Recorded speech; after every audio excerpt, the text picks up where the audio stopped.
കഴിഞ്ഞ 10 വർഷം ഈ നാട്ടിൽ ഒന്നും ചെയ്തില്ലേ എന്ന് പി ആറുകാരെ കൊണ്ടും ഡീഗ്രേഡ് മൊയ്ന്തുകളെ കൊണ്ടും ഫേക്ക് ഐഡികളെ കൊണ്ടൊക്കെ നാട്ടിലെ ജനങ്ങളെ പറ്റിക്കാൻ വേണ്ടി കോൺഗ്രസ്സുകാർ നടത്തുന്ന പി ആർ പണിക്കപ്പുറം ആ മൊയന്തുകൾ കണ്ണ് തുറന്ന് കാണാനുള്ള ഒരു ദൃശ്യവും കുറച്ച് പ്രതികരണവുമാണ്.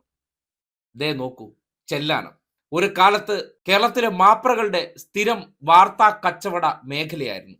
കടൽക്ഷോഭം ഉണ്ടായിക്കഴിഞ്ഞാൽ ഈ മേഖലയിലെ ജനങ്ങളുടെ ദുരിതാവസ്ഥ എന്ന പേരിൽ എന്തോരം വാർത്തകൾ പുറത്തു വന്നിരുന്നു. അവരുടെ ദുരിതാവസ്ഥ റിപ്പോർട്ട് ചെയ്തത് തെറ്റെന്നല്ല പറയുന്നത്. പക്ഷേ ഒരു കാര്യമുണ്ട്, ആ ദുരിതാവസ്ഥ തിരിച്ചറിഞ്ഞുകൊണ്ട് അവർ റിപ്പോർട്ട് ചെയ്ത വാർത്തയിലും അവിടുത്തെ ജനങ്ങളുടെ പ്രശ്നങ്ങൾക്കും ശാശ്വതമായി പരിഹാരം ഉണ്ടാക്കണമെന്ന് ഇച്ഛാശക്തിയുള്ള ഒരു സർക്കാർ തീരുമാനിച്ചു.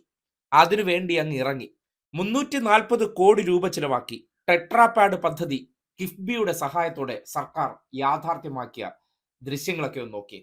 ഒപ്പം ആ നാട്ടിലെ ജനങ്ങളുടെ പ്രതികരണം ഇത് കേട്ടിട്ട് നിങ്ങൾ മനസ്സിലാക്കും, ഇതിവിടത്തെ സമ്പന്നരുടെ വീടുകളല്ല, സാധാരണക്കാരായിട്ടുള്ള വെറും പാവങ്ങളായിട്ടുള്ള മനുഷ്യർ, അതും തീരദേശത്ത് താമസിക്കുന്ന മനുഷ്യരുടെ ദുരിതങ്ങൾ കണ്ണീര് കണ്ട് അതിനുവേണ്ടി പ്രതിവിധി ചെയ്തിട്ടുണ്ടോ ഇല്ലയോ എന്നുള്ളതും അതിനെ സംബന്ധിച്ചുള്ള അവരുടെ പ്രതികരണവും കേട്ടെ.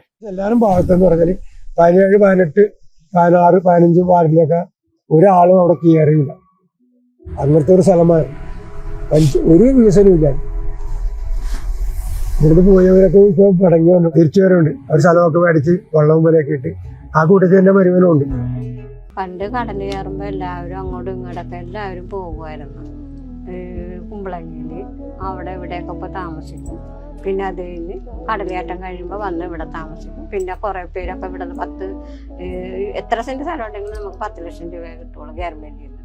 അതിനു വേണ്ടി കൊടുത്തിട്ട് പോയ ആൾക്കാരും ഉണ്ട്. ഞങ്ങൾ കൊടുത്തിട്ട് പോകാഞ്ഞിട്ടാണ്. നമുക്ക് ഇവിടെ തന്നെ മതി, ഇവിടെ മരണം വരെ നമുക്ക് ഇവിടെ തന്നെ മതി. നമ്മുടെ സഹോദരന്മാരൊക്കെ എല്ലാം ഇവിടെ തന്നെ. ആഗ്രഹത്തിൽ നമുക്ക് ഗുണമായി ഈ സാധനങ്ങളൊക്കെ ഇപ്പൊ വന്നാക്കണുണ്ട്. ഇനിയിപ്പോ കടല് കയറൂല എന്നുള്ള വിശ്വാസം.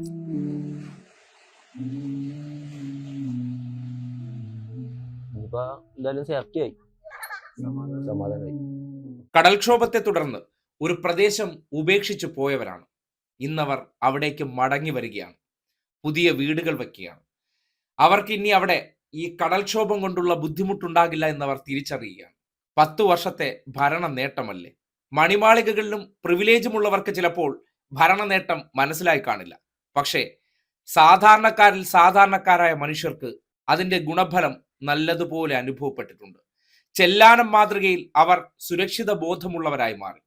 അങ്ങനെ അവരുടെ ജീവിതം താറുമാറാക്കിയിരുന്ന പ്രശ്നങ്ങൾക്ക് ശാശ്വത പരിഹാരം കണ്ടിട്ടുണ്ട്. അതല്ലേ സാധാരണക്കാരുടെ ഒരു സർക്കാർ ചെയ്യേണ്ട കാര്യങ്ങൾ? അത് ചെയ്ത് കാണിച്ചില്ലേ? ആ ചെയ്ത് കാണിച്ച മാതൃകയ്ക്ക് മുൻപ് ഈ നാട്ടിൽ വേറെ ഉദാഹരണമുണ്ടോ? ഇല്ലല്ലോ. അവിടെയാണ് ഈ സർക്കാരിന്റെ ഇച്ഛാശക്തിയും സാധാരണക്കാരുടെയും പാവപ്പെട്ടവരുടെയും പ്രശ്നങ്ങൾക്കുള്ള പ്രയോറിറ്റി എന്താണെന്ന് കൃത്യമായി വെളിവാക്കുകയാണ്. ഇതെല്ലാം ജനങ്ങളുടെ കണ്ണിൽ നിന്ന് മറയ്ക്കണം. ഇതൊന്നും നടപ്പാക്കിയതായിട്ട് വരുത്തരുത്. എല്ലാത്തിലും കല്ലിട്ട ചരിത്രം പറഞ്ഞ് ഇത് ഞങ്ങളുടേതാണെന്ന് പറയണം. കല്ലിട്ടാൽ പ്രശ്നം തീരില്ലല്ലോ. പ്രശ്നങ്ങൾക്ക് ശാശ്വത പരിഹാരമുണ്ടാക്കി കാണിച്ചിട്ടുണ്ട്. അതിന് അനേകം മാതൃകകൾ. തീരദേശ മേഖലയിൽ താമസിക്കുന്ന വീടില്ലാത്തവർക്ക് പുനർഗേഹം പദ്ധതിയിലൂടെ ഫ്ളാറ്റുകൾ നിർമ്മിച്ചു നൽകി. അങ്ങനെ എത്രയെത്ര പദ്ധതികൾ. ഇതൊക്കെ കണ്ടിട്ടും കാണാൻ കഴിയുന്നില്ല. ഏറ്റവും ഒടുവിൽ എറണാകുളത്ത് കണ്ണായ സ്ഥലത്താണ് സാധാരണക്കാരായിട്ടുള്ള മനുഷ്യർക്ക് കൊച്ചി കോർപ്പറേഷന്റെ നേതൃത്വത്തിൽ ഫ്ളാറ്റ് സമുച്ചയം നിർമ്മിച്ചു നൽകിയത്. ഇതുപോലെ എത്ര ഉദാഹരണങ്ങൾ, എത്രയെത്ര സമാധാന അന്തരീക്ഷങ്ങൾ, എത്രയെത്ര കണ്ണീരൊപ്പിയ ഉദാഹരണങ്ങൾ.